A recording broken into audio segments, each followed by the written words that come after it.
Deepshika Mokere and welcome back to my YouTube channel Chemistry Classes.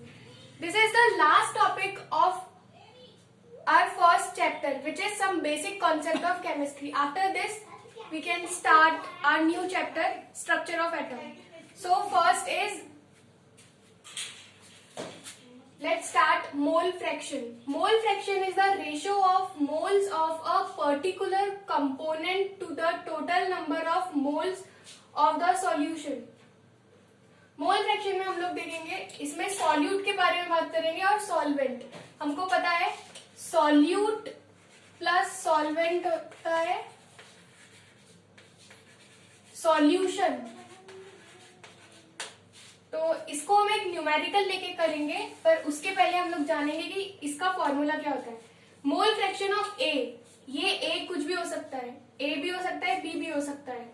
तो mole fraction of A, number of moles of A upon number of moles of solution. और अगर हम ए की बात कर रहे हैं तो हम इसको लिखेंगे number of moles of solute A upon solute plus solvent, क्योंकि ये तो सॉल्यूशन ही होता है, तो solute plus solvent. Now we can understand the term mole fraction by a numerical. Calculate mole fraction of benzene in a solution containing 30% by mass of it in carbon tetrachloride.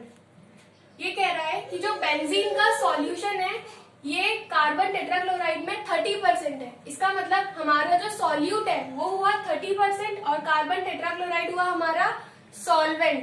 हमारे पास में solute given है, जो कम होता है solution में वो given है, लेकिन जो ज्यादा होता है जिसे हम कहते हैं सॉल्यूट वो गिवन नहीं है. तो उसको निकालने का तरीका है, कोई भी हम पूरा सॉल्यूशन मानते हैं 100% और 100% में सॉल्यूट कितना है गिवन है 30%, लेकिन सॉल्वेंट गिवन नहीं है. तो सॉल्वेंट को हमको निकालना है. अगर हमको सॉल्वेंट चाहिए तो सॉल्यूट को हम 100 में से माइनस कर देंगे, तो हमारे पास सॉल्वेंट आ जाएगा कितना 70%. अगर किसी भी सॉल्यूशन को हम मानते, सॉल्यूशन में क्या होता है सॉल्यूट प्लस सॉल्वेंट.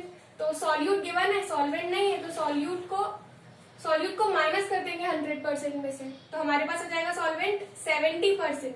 इसका मतलब सॉल्वेंट जो ज्यादा अमाउंट में वो है कार्बन टेट्राक्लोराइड, वो आ गया हमारा 70%. अब हम सबसे पहले जो भी चीज गिवन है उसको लिखेंगे. मास ऑफ बेंजीन को हम लिखते हैं C6H6. इसका मास गिवन है हमारे पास 30%. इसका मोलर मास निकाल लेते हैं अब हम. यही molar mass of benzene is carbon 12 होता है इंटू 6 मॉलिक्यूल प्लस हाइड्रोजन का एटॉमिक मास होता है 1 इंटू 6. तो हमारे पास इसका आंसर आ जाएगा 78 ग्राम मोल इनवर्स. मोलर मास भी आ गया बेंजीन का. अब हम लिखते हैं मास ऑफ सॉल्यूट. सॉल्यूट क्या है कार्बन टेट्राक्लोराइड, जिसको लिखते हैं CCl4. ये हमारे पास गिवन है 70%. अब इसका मोलर मास निकालते हैं. Molar mass of carbon tetrachloride is, carbon हमारा होता है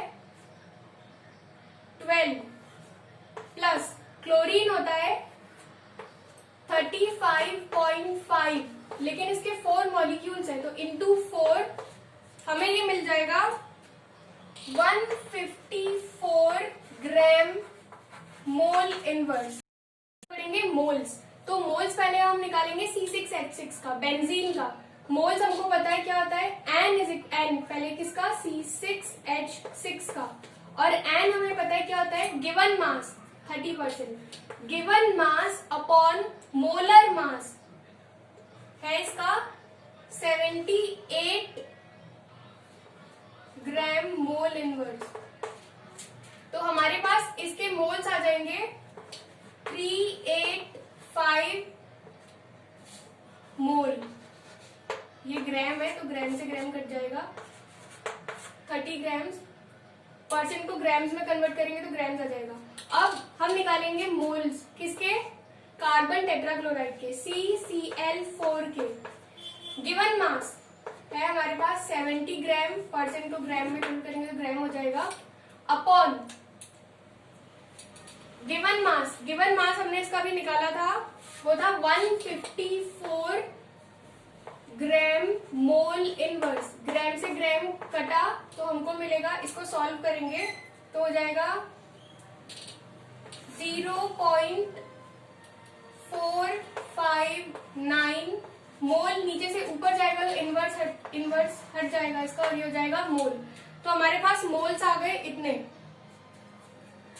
अब हमको निकालना है मोल फ्रैक्शन। मोल फ्रैक्शन होता है X, किसका मोल फ्रैक्शन निकालना है, बेंजीन का। तो लिखेंगे X C6H6 is equals to N मतलब number of moles, N of C6H6 upon N solute plus solvent की जगह पे हम लिखेंगे NC6H6 प्लस NCCl4। इसके अकॉर्डिंग हम इसे यहाँ पुट करेंगे तो मोल्स ऑफ C6H6 के कितने आए हमारे पास, 0.385 upon 0.385 moles of benzene plus moles of carbon tetrachloride. Carbon tetrachloride के मोल्स आए हमारे पास 0.459। हम इसको सॉल्व करेंगे तो हमारे पास इसका आंसर आ जाएगा, ये 0.454 है।